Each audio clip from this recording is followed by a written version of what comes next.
Ganito kasi, Yes, sir. pinatawag ninyo ako dito. Hindi ko kayo pinipilit na maniwala sa akin. Makinig kayo kasi ako galing talaga sa baba. At itong lahat na ito dumaan sa akin. Koy, lahat yan. Gamboa.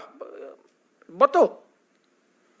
Makinig kayo kasi makinabang ang bayan natin. Hindi ang yabang ko dito, ang bayan ang makinabang natin. Hindi ako nagyayabang, galit talaga ako sa droga. Kasi sinisira nila ang bayan ko. Ang mahirap dyan, ang mga anak. Yun ang sinasabi ko, lalo na yung mga nanay na nagtrabaho doon sa Middle East, na ni-rape, inaabuso ng putang ina nila. Tapos magpadala ng pera dito para sa pag-aral ng mga bata. Pag-uwi nila after, yung sa City Hall, umiyak dyan sa harap ko, nagligid-ligid, ano bang tigid-ligid sa Tagalog? Gulong-gulong dyan sa harap.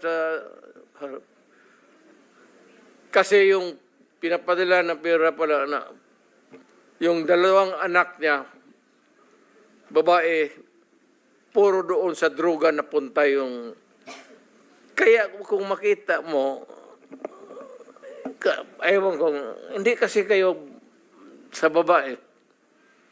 Kung ikaw ang mayor, makikita mong ganon ang sakripisyo ng tao, dugo, pati pawis. Tapos ganon lang ang mangyari sa kanya.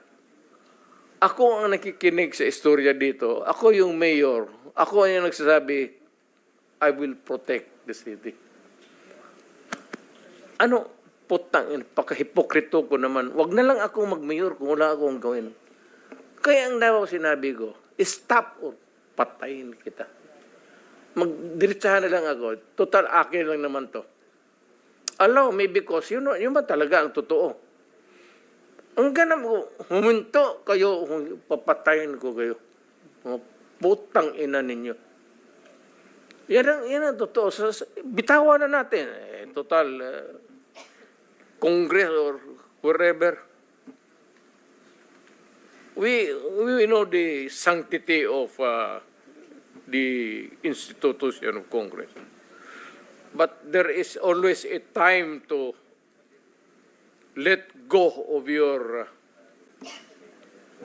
At alam yan, puro alam ng pulis yan. Yan lahat na nakaupo dyan, yan, dumaan ng Davao yan, alam nila ang sentimento. Thank you, Mr. President. Sabi niyo na po. Can we excuse the President kung magpapahinga siya?